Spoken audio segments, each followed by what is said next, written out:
when we contemplate the word Manthana, it leads you to think about the Samudra Manthana that had taken place. And Samudra Manthana yielded nectar, as you know. And you know much more than I. So I suppose today's Manthana will also yield some very positive results. Nectar may not really be there available for all of you, but the nectar of wisdom, I think, is much more important than anything else. I'm going to talk about a truly great man, but I feel very humble because I have not personally met him. And whereas on the other hand I have met Pandit Jawaharlal Nehru, because we were the last batch of IAM officers who were following him, because it is the usual custom for people who get into the service to follow the President, the Prime Minister and Vice President and things like that. So, and then of course I met Indira Gandhi many times, who had come to Assam when the refugee problem was there. As you mentioned that I had to deal with a huge number of refugees, 2.5 lakh refugees. I don't know if you recently read a book called Blood Telegram. Archer Blood was the Consul General of the United States in Dhaka. And he has sent a series of telegrams of what is happening in erstwhile East Pakistan due to the atrocities of the Pakistan army. And no less than 3 million people were killed. It is nothing but a genocide. That is the background in which I wanted to tell you that out of that 3 million people killed, of course, when they came to India, they could have done it. But 9 million refugees came to India, of which I had, if I may use the word, privilege of looking after 2.5 lakh refugees. We were able to give them the food, shelter, medicine, and even some education thanks to Ramakrishna Mission and people like that. But today, I would like to talk about a very truly great man. And let me begin by saying this very clearly, that if Sardar Patel had not played the role that he did play, you and I may not be sitting across each other and talking to each other. We would have been a country which would have been divided into 1,000 bits. And maybe if you want to go to even Andhra Pradesh or whatever, you would have had to take a visa or a passport and things like that. We would have been a disunited, non-functional, dysfunctional, and a country would have been ruined in ruins. So today, if we are a united country and could have been a much stronger country than what it is, thanks to, if only we have pursued the policies that Sardar himself had advocated, we would have been a far more better organized, stronger economically, militarily, as well as socially than what we are today. But nevertheless, thank God, we are at least a united country. We are strong in many respects. There is science and technology going on. But I would like to say this, and I am sure you will agree with me, that somehow or the other, post-independence India has not been fair or kind to the memory of Sardar Patel. He has actually been forgotten by India. And except for the recent revival of his memory, thanks to an effort to erect a big statue in Gujarat, I think we would have perhaps completely forgotten him. There is some interest, revival of interest in Sardar Patel. Now, when I looked for material about Sardar Patel, I found there are hardly about 3 or 4 books on Sardar Patel. Whereas there are hosts of books on Pandit Nehru. There are films, Then Gandhi, of course, everybody likes, including Mr. Ramchandra Guha and everybody, you know. Some people are living out of some people made a history, I mean, a living out of the praising the Nehru and his family. But in my opinion, and I dare say, I'm sure very few will contradict me, Sardar Patel is the tallest of all the architects of freedom struggles and builder of post-independence governance system in India. He is greater and taller than Nehru or Azad, and I am of the view even Gandhi. He has been deliberately forgotten, literally obliterated from the pages of history and the collective memory of the nation, and neglected as our rulers post-independence, particularly the dynasty, did not want any competition to Pandit Jawaharlal Nehru.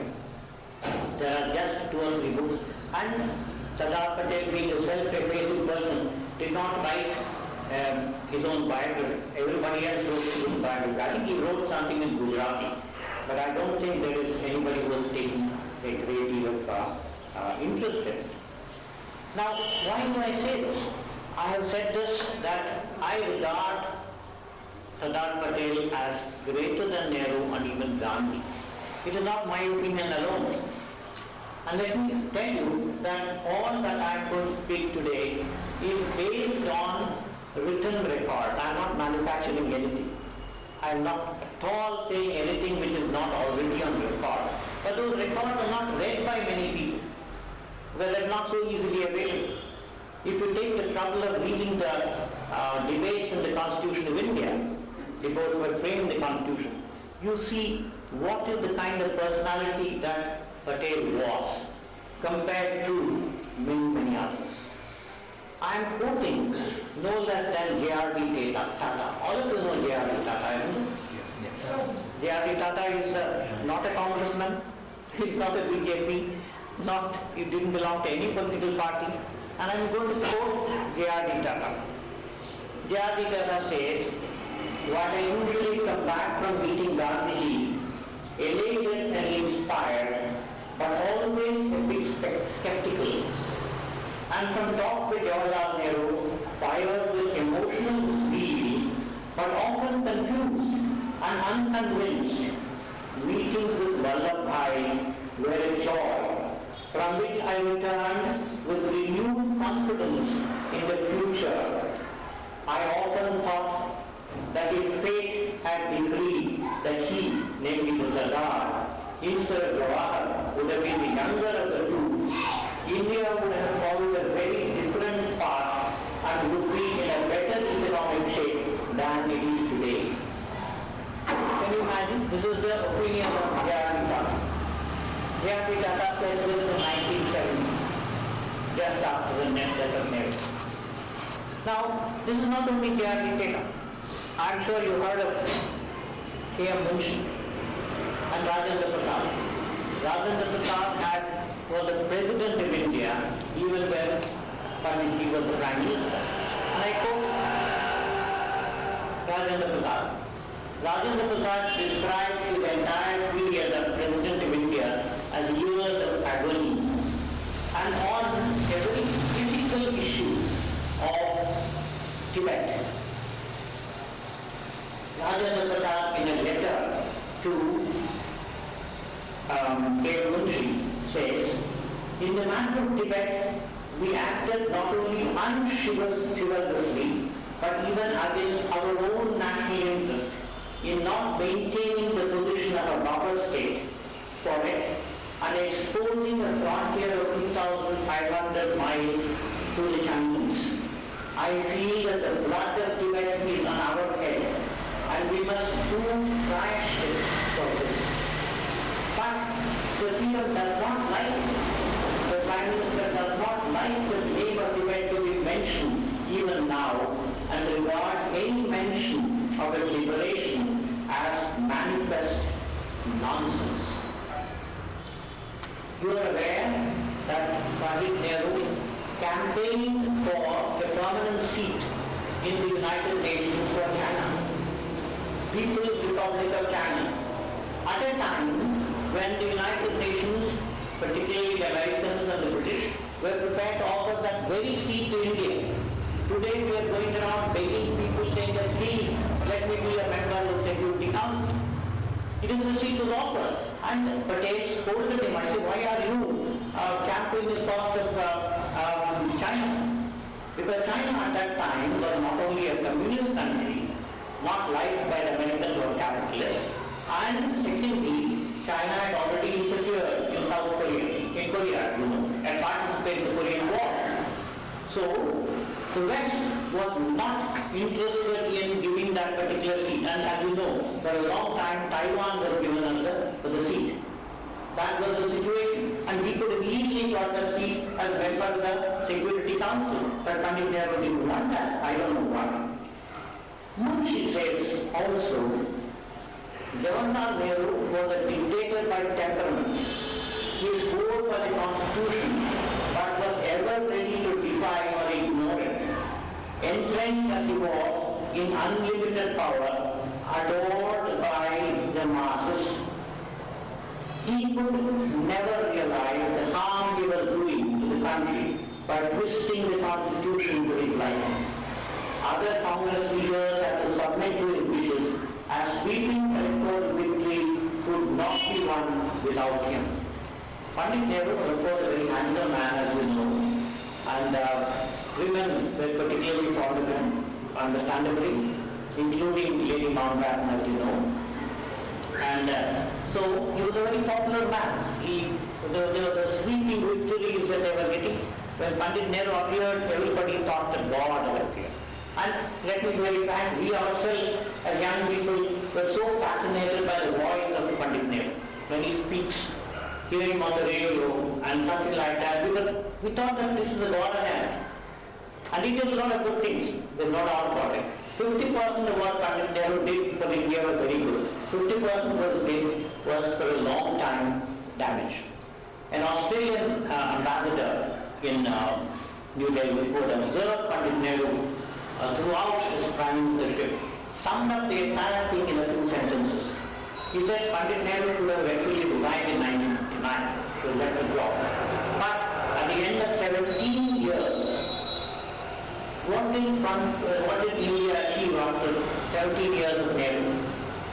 Nehru left India a more divided country with more poor people than what we began with, pursuing a wrong economic policy and having complicated relations with practically every one of our neighbors, and having taken intractable problems made intractable by his own action. These are the exact words of the ambassador, by his own action, like Tibet and for that matter, Jayanagar. Be that as it may, I am going to today talk about three major aspects of what Sardar's contribution is. First, in my own personal experience, because I am talking about being an administrator, what is Sardar Patel's contribution as an administrator? And secondly, what is his contribution as a unifier of the country? And third, what is his contribution as a nationalist of the highest magnitude? Today there are forces within the country which are working against a nation. And in the background of that, it is most important for us to understand what were the views of Sardar Patel on the burning issues of today. As an administrator, let me begin. You have a look at what is happening in many parts of India, many parts of the world. If you take the Middle East today, why is there so much of unrest? People are killing each other. In Syria, Alawites are killing Shias, and Shias are killing Alawites, and Christians are being killed all over the place. Syrian Christians are a very large minority. Similar is the case in Egypt.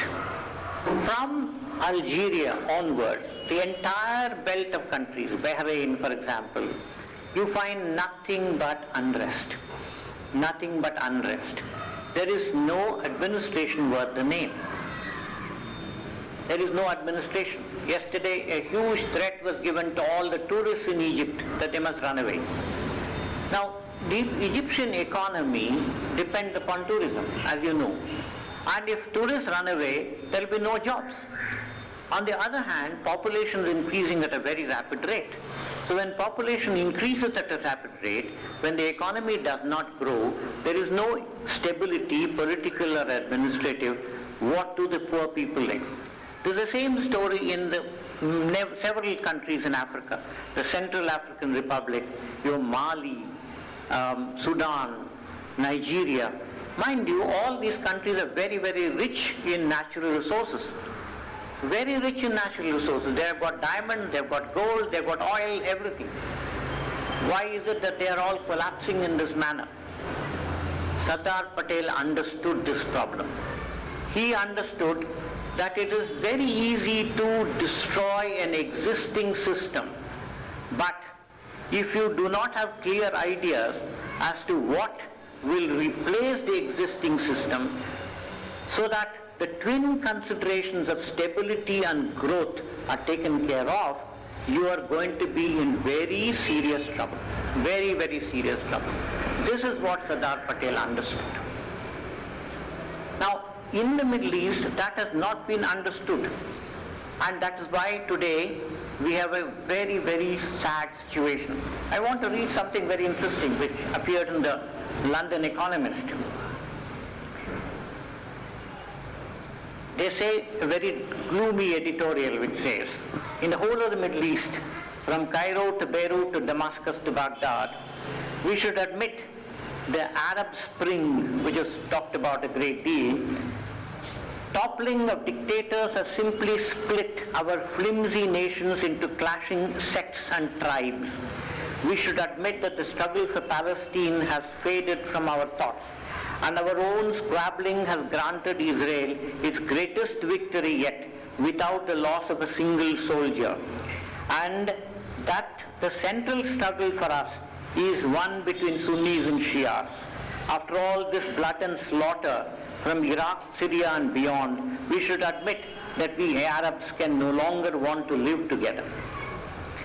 Must we wait until complete exhaustion in a hideous sectarian war so that the survivors can at last conclude that this is a war no one can win, and that fanaticism on both sides brings nothing but death, backwardness and misery, and only then realize that the only kind of shared victory is one that comes through living together and openness and democracy. Mark each word of this. Economist has written. The last words are very particular. Victory, shared victory, is one that comes through living together in openness and democracy. And there must be a system which replaces what is destroyed. If that is not there, then chaos would have been the case. And in India in particular, what was important is that when we attained our independence, what was the situation in the country? It was a really very, very serious set of challenges that were being posed by the country. I don't know if you heard of a great man called Girija Shankar Bajpai, who was then the Foreign Secretary, a very senior ICS officer. He summed up the whole thing. Huge challenges, political and administrative, that the nation faced, to the extraordinary stresses of a transition caused by the withdrawal of a trained personnel which had wielded all power for 100 years, was added the strain of partition and the immense human upheavals and suffering that followed it. The fate of our new state hung in balance during all those perilous months, that despite some ups and downs, the scales stayed steady and the ship of state moved ahead, was due not only to the faith of the people in its leaders, but to the firm will and strong hand of the new Home Minister, Sardar Patel. So if Sardar Patel was not there, the ICS would not have been there, the IAS would not have been there, no stability, no administrative system would have been there, and what the problems that were there were enormous. Millions of refugees were coming in. They had to be looked after. There were communal riots in the country. Hyderabad had not yet been integrated. Jammu and Kashmir had not yet become part of India. And Jayanagar was creating problems. How could we deal with all these problems unless there was some kind of a machinery which was experienced, which was talented, which could be trusted? Yes, the congressmen of the day were extremely unhappy with the ICS. In fact, Vijay Shankar Bajpayee himself had been told that, look, you are a very bad boy because you had characterized Gandhi as a naked fakir. I don't want it, because he was serving the British at that time. But then you see the foresight of Sardar Patel. He understood that the ICS was a force for stability. These people were trained administrators, and without trained administrators, no country can function. If you look at the whole world, which are the countries which have good governance? Almost all of them are countries which have got extremely efficient, capable, independent, impartial, and knowledgeable civil servants. You know France. France collapsed under Nazi Germany. And the post-war, France had every day 3 prime ministers. I'm exaggerating. But then which is the machinery that took care of France in the post-war world? Looked after the post-war problems, rebuilt France. It is the French civil service. Same in Italy. And England has always had, for the past 300 years, an excellent civil service. All of you have seen Humphrey Appleby's Yes Minister, isn't it? How effective the British civil service is. It is totally independent. The ministers cannot transfer Humphrey Appleby. Humphrey Appleby was Humphrey Appleby. The ministers, but they were loyal to the ministers. But they had that, yes, I know much better than any of these fellows. Ministers come and ministers go, but we are the civil servants who are really keeping the country together. But Patel realized this, and he said of this in very clear terms about this ICS. You will pardon me when on sometime or the other I will quote the words of Sardar Patel himself, because this is very important. Now, he said, Patel, as Home Minister of the government, was well aware that in the turbulent days of 1946 and 47, the ICS, whatever its previous image in the eyes of congressmen, was a bastion against chaos and disintegration of the country. Chaos and disintegration of the country. So, the ICS served the British. And they had, of course, imprisoned Gandhi, imprisoned Nehru, and sent a number of district collectors. They could send anybody of these people to jail. So they were very angry with the ICS, obviously. And Mr. Krishna Menon had described the ICS as not Indian, never civil, and have never been of any service to the country. That was the vituperative. Krishna Menon had a very acid tongue, as you know. So he had described this ICS as useless characters. But then Sardar Patel said, no, these people must be kept here. And, do you know, in 1946, the British, in anticipation of the fact that they were leaving India, had stopped recruitment of the ICS. So what was going to replace it? Patel worried himself as the interim Home Minister. He said, no, I shall immediately by an executive order constitute the Indian Administrative Service as a replacement for the ICS. There was no time to conduct an examination. There was no time to conduct interviews. So he said, the war is over. There are lots of demobilized army officers. All of you come inside. And he immediately established a Metcalfe House, a training institute. And then he told the ICS officers that, look, those who decided to stay in India and serve India, and many of them are extremely distinguished people, I'm sure you heard of such people like H.V.R. Iyengar. Do you know H.V.R. Iyengar? Pura ಹೆಸರು ಗೊತ್ತಾ ನಿಮಗೆ? H.V.R. ಅಂದ್ರೆ ಏನು ಗೊತ್ತಾ? ಹರವು ವೆಂಕಟ ನರಸಿಂಹ ವರದರಾಜ ಅಯ್ಯಂಗಾರ್. ಅದು ಜ್ಞಾಪಕ ಇಟ್ಕೊಳ್ಳೋದು ಬಹಳ ಕಷ್ಟ. ಹರವು ವೆಂಕಟ ನರಸಿಂಹ ವರದರಾಜ ಅಯ್ಯಂಗಾರ್ ತುಂಬ ದೊಡ್ಡ ಮನುಷ್ಯರು ಅವರಲ್ಲ. He did a lot of work. And I seem to be really running well behind my schedule. But anyway, he told these ICS officers, he called them home, very much of a contrast to what Pandit Nehru used to do. Pandit Nehru never liked the ICS.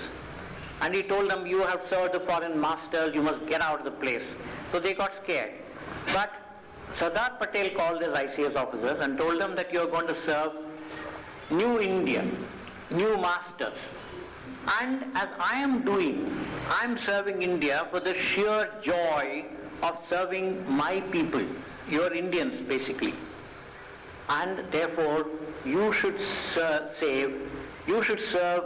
India for the sheer joy of serving your own people.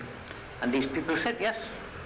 So the way he talked, the way he befriended them, made them feel totally at home to serve the people of India. And Patel's philosophy was very, very clear. He not only started this replacement of ICS with IAS so that their structure is there, and today there are about 5,000 IAS officers. And let us remember that the British administered a vast country, a multicultural, multi-religious, multi-ethnic community of 400 million people with just about 2,000 ICS officers. 2,000 ICS officers, 3,000 Indian police officers, and about 10,000 Indian Army officers. 10,000 British officers. And these people were able to command the loyalty of the people by ensuring that there is equity and justice for everybody, equality in the eyes of law, which our constitution listing. Before that, as you know, this country was under the Mughal rule, and then of course earlier so many invasions were taking place. So we suffered discrimination of an order which is unimaginable. Whereas suddenly the British and their ICS officers said, no, there will be no discrimination as so long as you are Indians. Though you are subject to the British laws and things like that. But those laws ensured that you got justice. People had faith in the British administrator because the word was, there was bhai and bhakti towards the Sarkar. And that's why even today we keep hearing the word सरकार की प्रति भाई और भक्ति होना चाहिए. अभी तो भाई तो चले गया, भक्ति तो बहुत दिन के पहले चले गया, क्या करेंगे? But लेकिन if today all of you are coming here quietly sitting and listening to my lecture, it is only because there is somebody called the district collector sitting there, and he is giving you an invisible umbrella over the head of everybody here. An SP is there, a commissioner is there. These structures were created by Sardar Patel, of course, learning from the British. He did not dismantle them and throw them away, and chaos could have been prevailed in this. So, having created this, look at the way he treated his officers. He had complete confidence. I'll give you only 2 or 3 stories of this. There was this problem of dividing India into linguistic states. And there was a resolution taken by the Congress party. And when Patel was the Home Minister, H.V.R. Iyengar was the Home Secretary. When Patel called H.V.R. Iyengar and told him, I say, look, this is the decision taken by the Congress party, so prepare a cabinet note. H.V.R. felt very sad about it. He said, look, do you want me to really do it? Why, what's your problem? So sir, if this is there, we already are battling so many separatist, vociferous tendencies in the country. Do you want to add one more poison to this country? Linguistic chauvinism. There will be huge amount of adverse consequences for the country. He said, so? Okay, what is your view? Sir, but how can I do anything? You, the Prime Minister, have been there, you've been there, Gandhi himself has blessed it, so how can I prepare any note? No. You are the Home Secretary of the country. the government is paying you 4,000 rupees, isn't it? You go and do your duty as the Home Secretary and prepare a note detailing and laying down all the objections that come to your mind. I shall then support it. He took it. Sardar H.V. prepared the note and gave it to Sardar Patel. He approved it, and when it came to the cabinet, Patel argued against the division of linguistic states, India into linguistic states. And the matter was postponed. Throughout his life, there was no linguistic creation. It is only when this great Potti Sri Ramalu went in Delhi and committed the immolation, Panditji lost his nerve. And then we have this linguistic. And today we want to divide the linguistic provinces into two. I don't know why we do it. Vote bank politics, as they call it. I have no idea at all what's happening. This is not the only instance. There was another Law Secretary, Mr. Lal. He had just the previous day been berated by another minister, saying that why are you saying things which I don't, it's not my views, you should conform to your views. But he came with another problem, Sardar Patel. He told him, sir, this is what's happened. He said, Lal, you are the Secretary of Law. I want you to give me an impartial opinion. I do not want an opinion which has already been mine. If I want that, there is no need for you to be in here. Just get lost. Go and do this. This is the kind of trust that he had. He had the trust of Mr. V.P. Menon, another person who has been totally forgotten in this country. How many of you know about Mr. V.P. Menon? Very few, isn't it? You have read his book? There's only one book by Mr. V.P. If Mr. V.P. Menon and Mr. Sardar Patel had not played their roles, we would not be all sitting together at all. Let me be very, very clear about it. I will deal with it when I talk about the role of Unifier. V.P. Menon played such an extraordinary role. And he was not an ICS officer. He was a stenographer to deal with.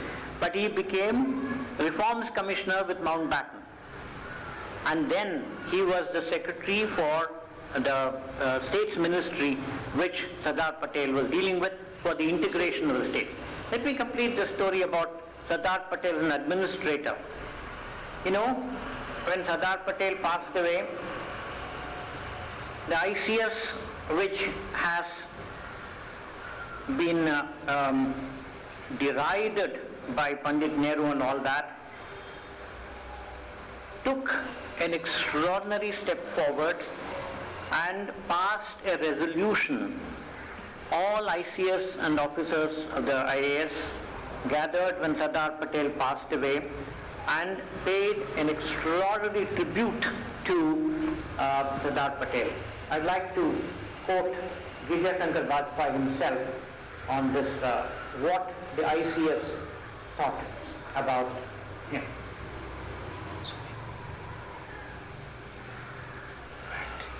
Yeah.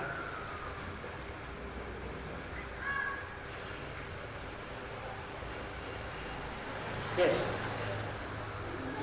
Sardar Patel's tribute by Vijay Shankar Vajpayee. He said, we meet today, that is the meeting of all the ICS and IAS officers, on December 16th, 1950.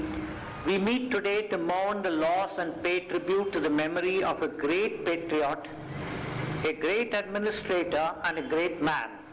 Sardar Vallabhbhai Patel was all three, a rare combination in any historic epoch in any country. History holds many examples of the fruits of freedoms being squandered by lack of attention to stability and order, the twin foundations of society, which Patel provided. Vajpayee referred to the ties of trust between Sardar and the services and the keenness and warmth of his personal interest in their welfare. A smaller man might have allowed old-time prejudices to raise a curtain of suspicion between him and those who had served an alien regime. Vajpayee concluded that we should deeply mourn the loss of one who gained freedom for us in our time and sought successfully to impart it to the durability that comes from stable conditions, and administrative strength is but natural. So please mark the words, I began my lecture by saying it is very easy to destroy an existing system. It is very difficult to carry on without paying attention to stability and order, as Bajpai says, the twin foundations of progress and development. So this is what Sardar Patel achieved. So he gave this country a stable administrative system. But today, unfortunately, almost all our, within quotations, so-called leaders do not understand why there is a civil service and what is the value of an efficient, responsive, effective and efficient civil service that is capable of giving you impartial advice. Today, our district magistrates cannot function as district magistrates. They are empowered to control law and order. Look at what happened in Muzaffarnagar, in UP. The DC and SP were not allowed to function. If they had controlled the situation in the very hour that trouble was brewing, there would have been no killing of people. Unfortunately, in my time, I was district collector in a district where 42% of people were Muslims, and there were communal riots, could happen at any time. I had a South Indian superintendent of police. Fortunately, those days the telephones were not very unreliable. No email, no cell phones, nothing. So no home secretary could ring me up. I was the person, so they said, you go there, you're the collector, you control the situation, you report back to us, that's all that matters. So myself and Subramaniam used to talk to each other in Tamil. In the Pasangle Enikku Vadakanu. We understand Tamil. In the Pasangle Enikku Vadachan Hallarku. So nobody understood what we were trying to tell you. So our policy was that the slightest, because the communally sensitive district, I can't take any chances. I had enough force at my command. I had the BSF, I had the army, everything. I could call on the army without any problem. District magistrates are so powerful. But today, unfortunately, they are not allowed to exercise their power. That is the reason for why law and order breaks down so frequently in this country. Now, our policy was the slightest problem, impose curfew and enforce order. Doesn't matter, arrest anybody in line.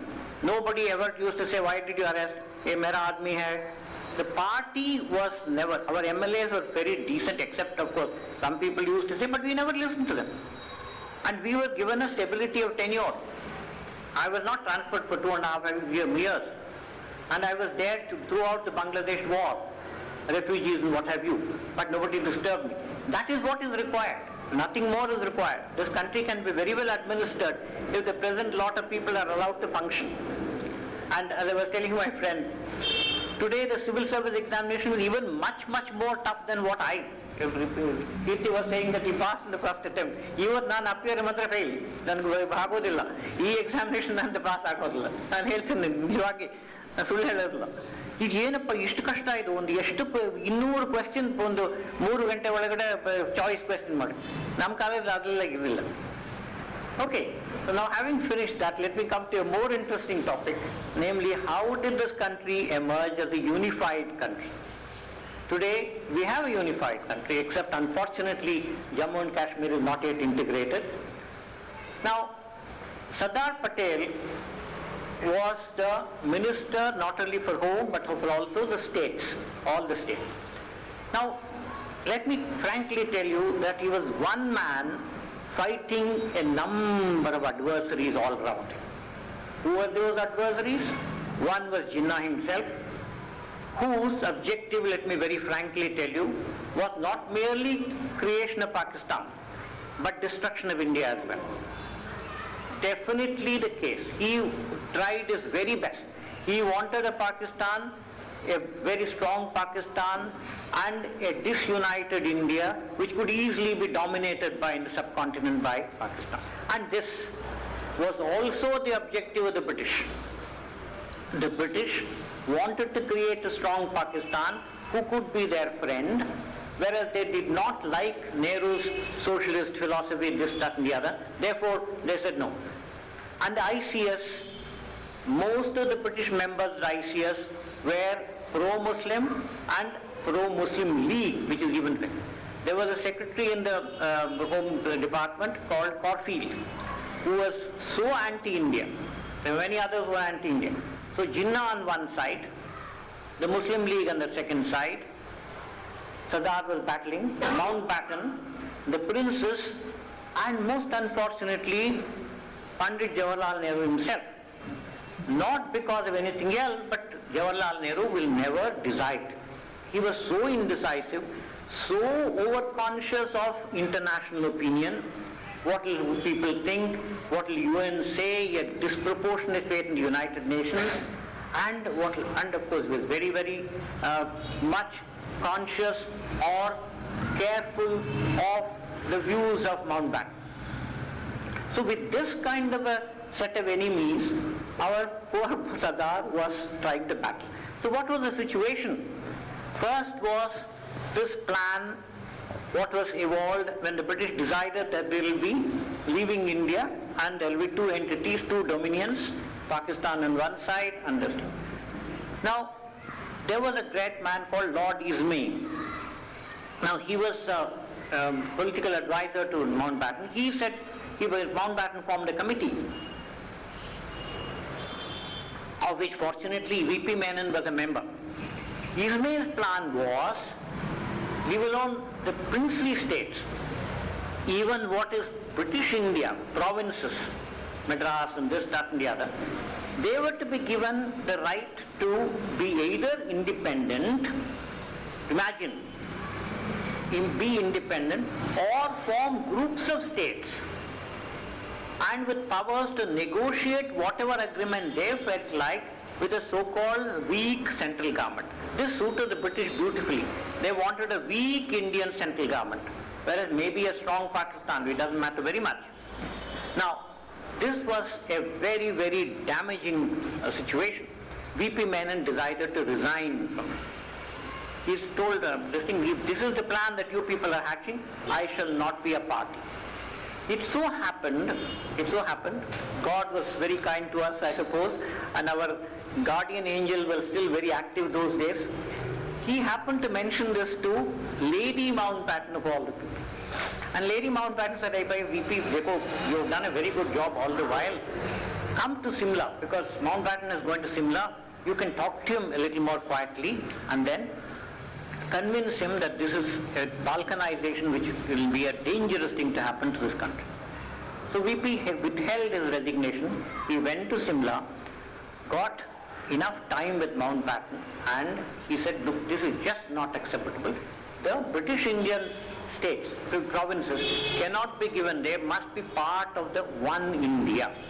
So he quashed that. So that's why I told you earlier, but for the poor V.P. Menon, who was basically a stenographer risen to the rank of a secretary, we would not have been in this band at all. But unfortunately, nobody acknowledged him. After Sardar Patel's death, Nehru simply forgot about it. And I don't know whether you people know about this. When Sardar Patel died, Nehru issued written instructions to all the secretaries and ministers that they should not attend Sardar's funeral in Bombay. And Sardar's portrait was not put in the Central Hall of Parliament for a long time, whereas Nehru was overactive to put Azad's portrait. One of the princes whose Rajya has been taken away by Sardar, he said, no, don't worry, I'm giving the money, let us have Sardar's portrait. I don't know what was the problem with this. But V.P. Menon was neglected, forgotten by history and forgotten by us, unfortunately. But for V.P. Menon's intervention at this critical time, these provinces would have been separate. Then comes the question of integration of the princes. And let me tell you that this was a great, again, the guardian angels of India were still active. And fortunately, this particular portfolio of integration of the states, that is the princely states with India, were given as responsibility to Sardar Patel and not Nehru. It could have been Nehru's. And can you imagine that no less than Mountbatten was very happy that this whole question of settling with the princes was entrusted to Sardar Patel and not Nehru, because he said, I am very glad that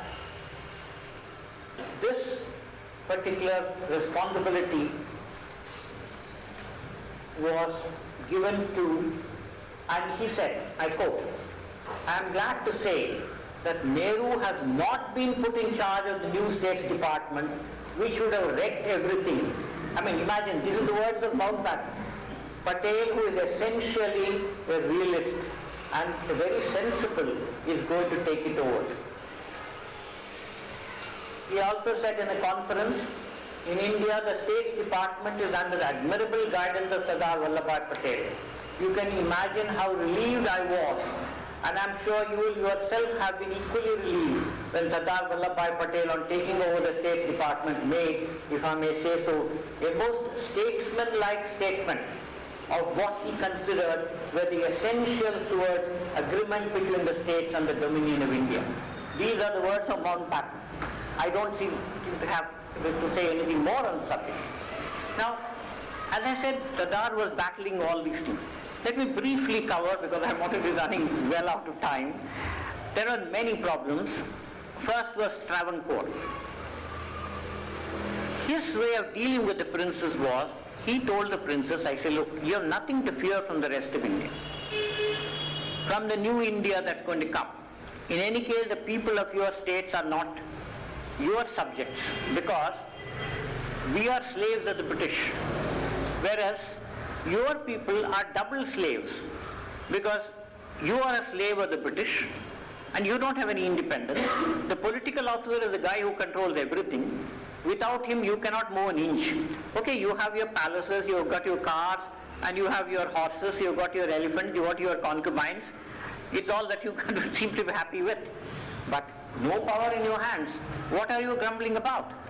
On the other hand, the new India will take care of your development, and whatever privileges you are enjoying under the British will be preserved. You will get your privy purses, you will keep your palaces, you've got everything, don't worry about any of these things. The problem was, Nehru on the other hand was speaking against them at every possible forum. He was a socialist at heart, if not a communist. He said these princes are outdated, they are terrible fellows, they are useless characters, they are debauched and things like that. So they got frightened. In particular, with respect to Jammu and Kashmir, he was Kashmir Maharaja was very badly treated by him because Nehru was supporting Sheikh Abdullah. And you know the story about it. But here, first came Travancore. Our friend C.P. Ramasamy Iyer said, no, I want an independent Travancore. Why he said it, I don't know. It became a very serious problem. He said, I will join Pakistan, I'll be independent, and I will take care of my foreign affairs. Patel waited. He rang up the Maharaja and told him in very soft terms, I said, look, the consequences are very different. Your Diwan is misleading you. You are sitting there on your throne on behalf of Anantapadmanabha Swami. He is not going to allow you to become part of Pakistan. So the Maharaja was quiet, and same time, fortunately, there was an agitation, and as you know, C.P. Ramasamy's ears were cut off or something like that, and he simply signed the instrument of accession. Then came this character called Jayanagar. Jayanagar was a very difficult problem. More importantly was this Bhopal. Bhopal formed the Secretary General of the Confederation of Princes. He had his own ideas that I am independent. When the paramountcy expires of this thing, I can decide whether to remain with India or with Pakistan or independent. I have all the authority to do that, which is not the case at all. Again, when the issue of partition was to be decided, the British felt that they can create what's called a Princestan. That is, the new princely states which owed allegiance to the British were to be given a choice whether to be part of India or part of Pakistan or be independent. Now this was a dangerous plan which would have led to balkanization. This was quashed, fortunately, by both Patel and Nehru, who said no, under no circumstances will we accept a provision being made in the Indian Independence Act and in the British Parliament, other than that these princes have only one choice, either join Pakistan or join India, and the principles will be on the basis of contiguity and population composition. You cannot have a Pakistan being created deep south. There is no question about it. So, the idea of giving them an independent authority to decide whether they will remain without joining one of the two dominions was also quashed by Sardar Patel. So, having done that, in the case of Bhopal interpreted the whole thing to mean that he will join a group of states, and he played a very mischievous role. Fortunately, there were good diwans at that stage. T.T. Krishnamachari, and then your Mittar, and even Mysore Maharaja's Diwan, they were keeping Sardar Patel informed of what are the machinations that were going on in the princely states and the confederation of princes. Fortunately for Patel, there was the Maharaja of Bikaner and two other things. He called them and said, look, this kind of a nonsense cannot go on. The population of Bhopal is majority of Hindus. If this man wants to be independent or be part of Pakistan, it's not going to work. So in the Confederation of Princes, when the conference, and Bhopal has created a secretariat for princes, filled up with Muslim leaguers, filled up with officials sympathetic to Pakistan.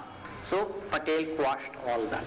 So fortunately, that is how he brought about the integration of Bhopal. Then Junagadh was a problem because Junagadh was near Pakistan and had a port called Verawal. And Junagadh said, I have the authority under the Indian Independence Act to join either of the two, untrammeled. I will decide to join to Pakistan. And he actually acceded to Pakistan. Now this became a very serious problem because Mountbatten took the view, since it had acceded to Pakistan, this is actually Pakistan territory. The Indian state cannot send its army into the area. So, fortunately, the surrounding states called Kathiawar and other states, they said, no, this is ridiculous, we will not allow anything to go into Junagadh. So the people of Junagadh started starving. And Patel very carefully positioned the central forces all round in case of necessity. Within 1 month's time, Junagadh realized that he cannot remain independent. Unfortunately, Jinnah could not supply any ammunition or food or anything like that, and therefore Junagadh was incorporated. And as you know, Junagadh had about 800 dogs or so. And each dog was looked after better than any human being. For each dog, there was a human being kept there, and he used to perform weddings of dogs and things like that. Such madmen they were. More important problem was Hyderabad. Hyderabad, as you know, was a Nizam, and there was the Razakars who were actively supporting the Nizam. And today, I don't know, there is this called MIM, who's OVC or some such character, the member of parliament today. Why do we tolerate such people? He is a direct descendant of this Qasim Rizvi and the Razakars. They were actively butchering people who are non-Muslims. And his idea was to bring non-Muslims from all over India to come and fight for Hyderabad. And Hyderabad would not accede at all. And they, after long, patient negotiations, and Mountbatten was very, very wary of touching Hyderabad. And the British Parliament took a resolution supporting the view of Hyderabad to remain independent. Can you imagine? And Hyderabad had a Diwan called Walter Monckton, who was directly in touch with Winston Churchill. So the British idea of creating a huge cancer in the heart of India was being worked upon. Now, this was a dangerous situation. Now, standstill agreement was concluded with Hyderabad, saying that I'll give you some time to think over the question of the thing, but please remind you are right in the heart of India. You cannot have any great thing with Pakistan. Now, in the meanwhile, the Hyderabad Nizam was getting arms, getting money from Jinnah, and was trying to create as much of strength as possible so that he can fight the Indian army if it at all it happened. And Patel had suffered a heart attack, and he was convalescing in Dehradun. Somehow Mountbatten was very willing to accede to anything that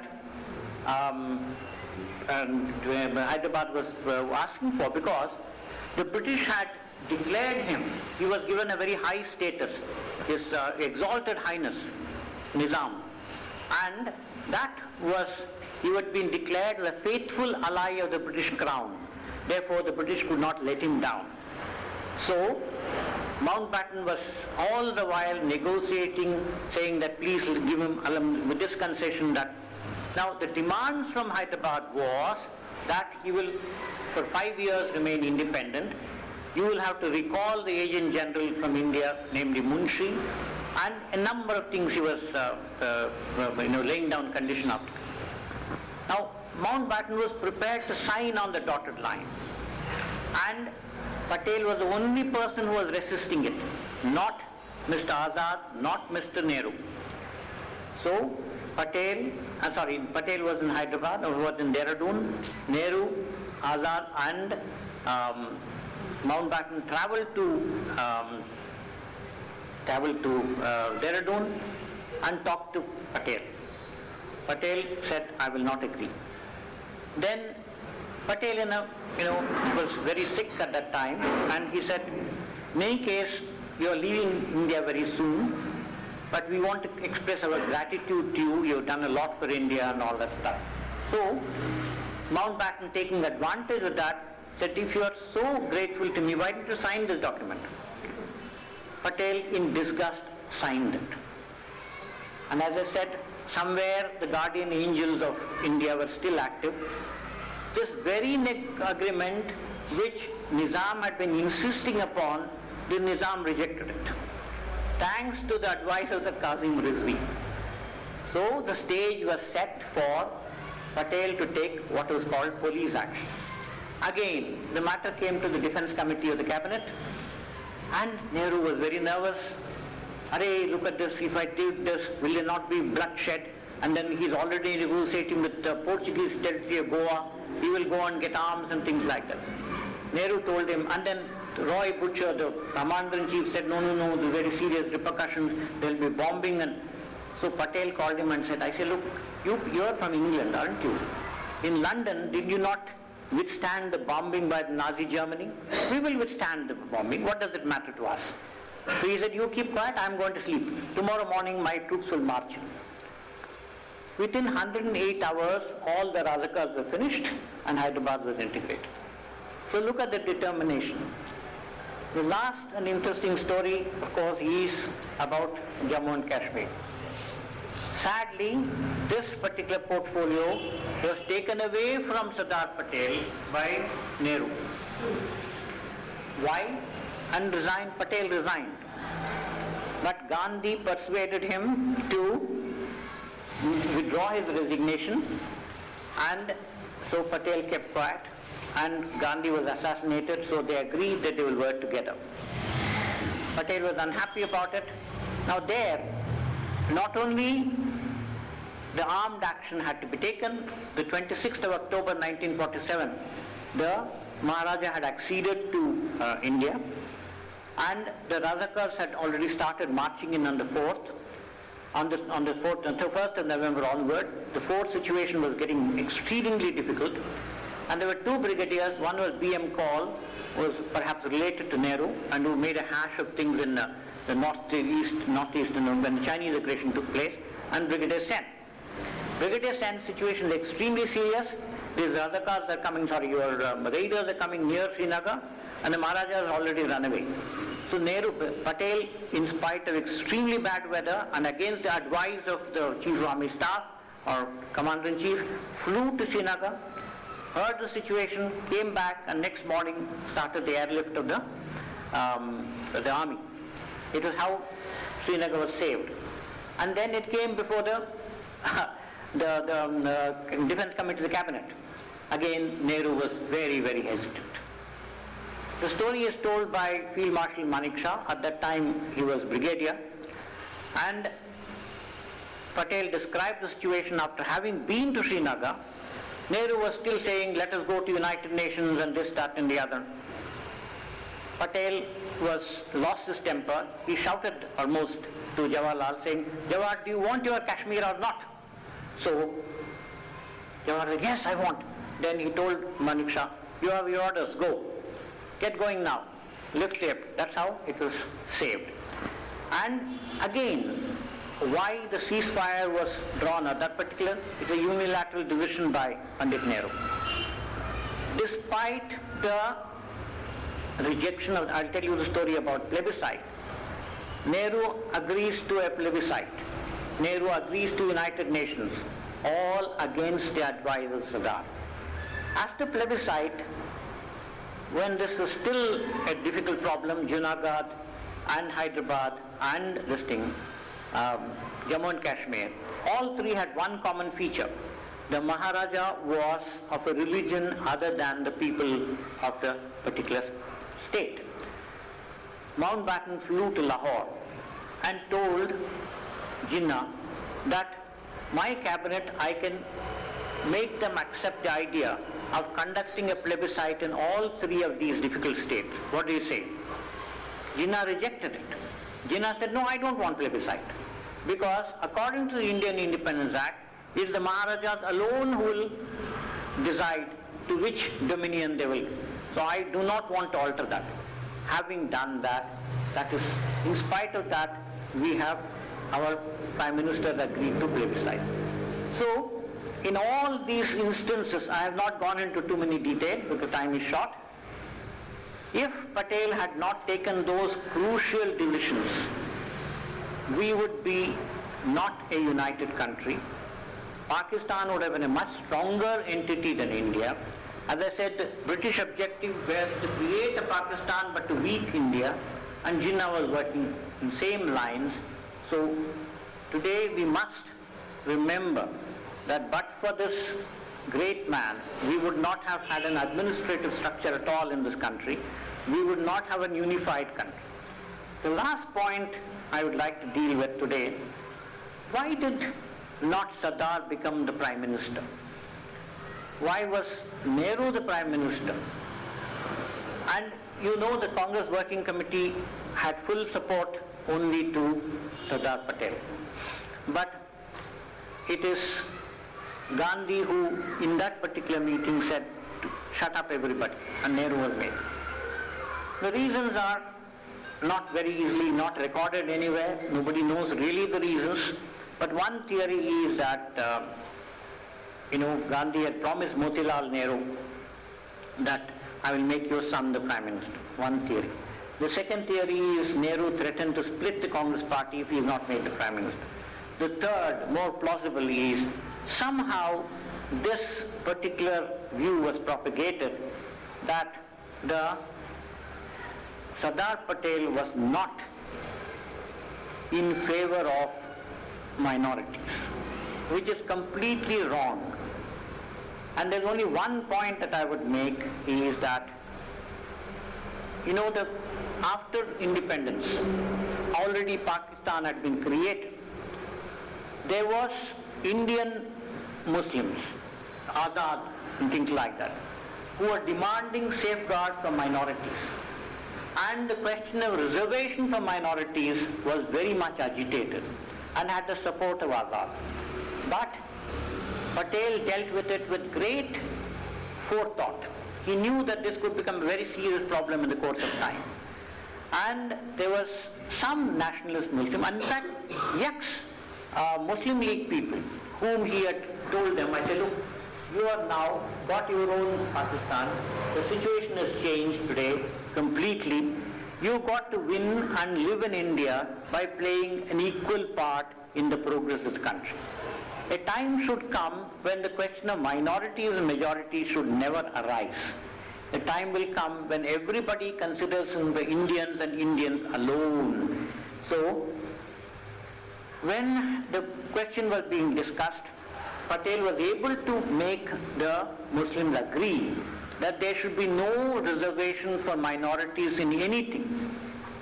The religion-based minority reservation was not accepted, and he made it not acceptable to the Muslims themselves. Made them realize that if you are going to have reservation, you will keep yourself separate, you will feel separate, there will be no unity of the country. So, he said, if the minorities have honestly come to the conclusion that in the changed conditions in the country, after the vivisection of the country, it is in the interest of all to lay down real and genuine foundations of a truly secular state, then nothing is better for the minorities to trust the good sense and sense of fairness of the majority and to place confidence in them in the long run. This is very important. It would be in the interest of all to forget that there is anything like majority or minority in this country, and that in India there is only one community, namely Indians. He boldly added, a minority that could force the partition of the country is not a minority at all. So that is what Sardar Patel is all about. Now I must apologize if I have taken, no, you took away 10 minutes of my time. I was supposed to start at 10:30 and leave at 11:30, but now thank you so much for listening to me. All of you have sat down. It's not all that comfortable to sit down and listen. Some people who are doing Ashtanga and all that, I suppose very easy for you to do that, but I'm not used to that. I'm not sat like this. I couldn't have sat like this. My apologies for that, but I do hope I've been able to convey a message that there was an extraordinarily great man, who was a true patriot in the entirely full sense of the word. He loved India. He wanted India to be prosperous. He wanted a strong, united, vibrant India. He always talked about in all speeches. He did not talk about any particular section, no caste, no creed, nothing of that sort. He was a true patriot. But it's a great pity that today, if you ask any student in any school, how much do they know about Patel? Where is the textbooks? Do they have any chapter? In West Bengal, I'm told 42 pages are there in the 8th class text on Karl Marx. 2 lines are there about Vivekananda. Nothing about Patel at all. Thank you.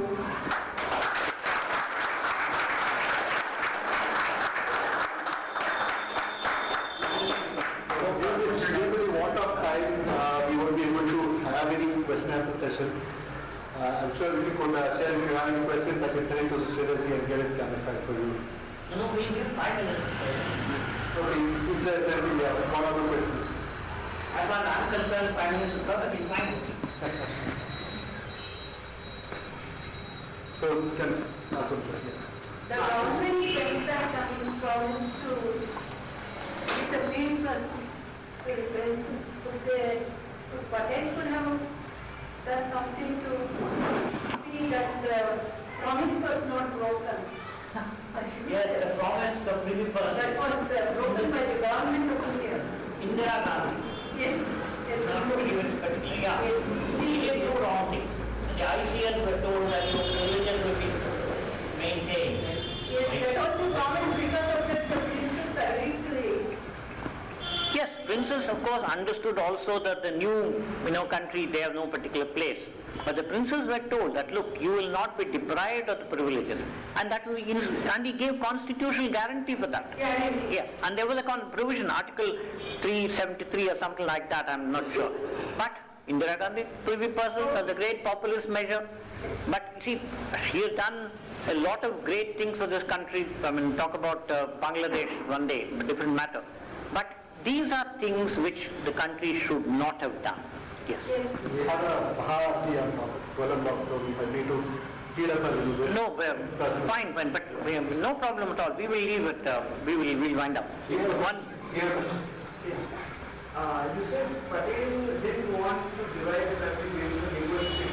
So what was the basis of division that he planned for? Because you can't have administration to be effective if it's not divided into different sectors. The whole country he didn't want to be based on linguistic states. So what did he want to divide the country based on? To same basis by which the British administered Sikkim.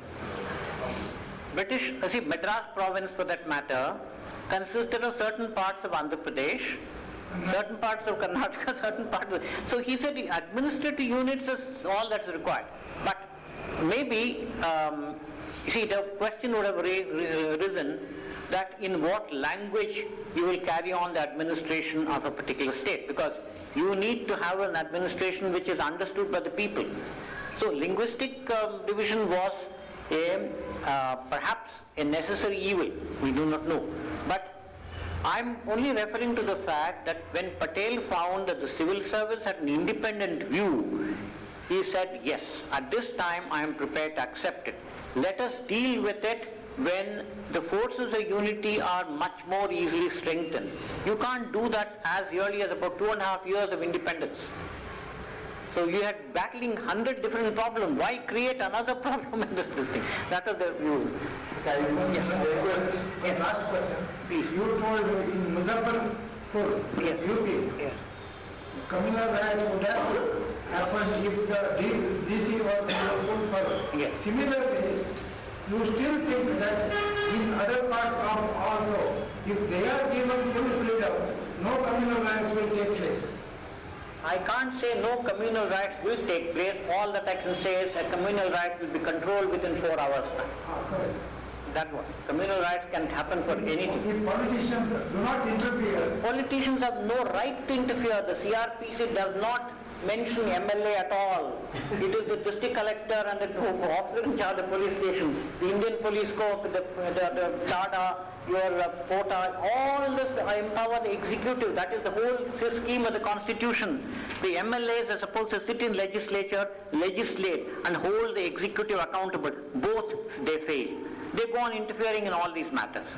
It's very sad. And unfortunately today you have Home Minister making a statement saying that in Muslim districts only Muslim super the police will be posted, Muslim deputy commissioners will... I tell you, you can't do that kind of thing to destroy the country, I suppose.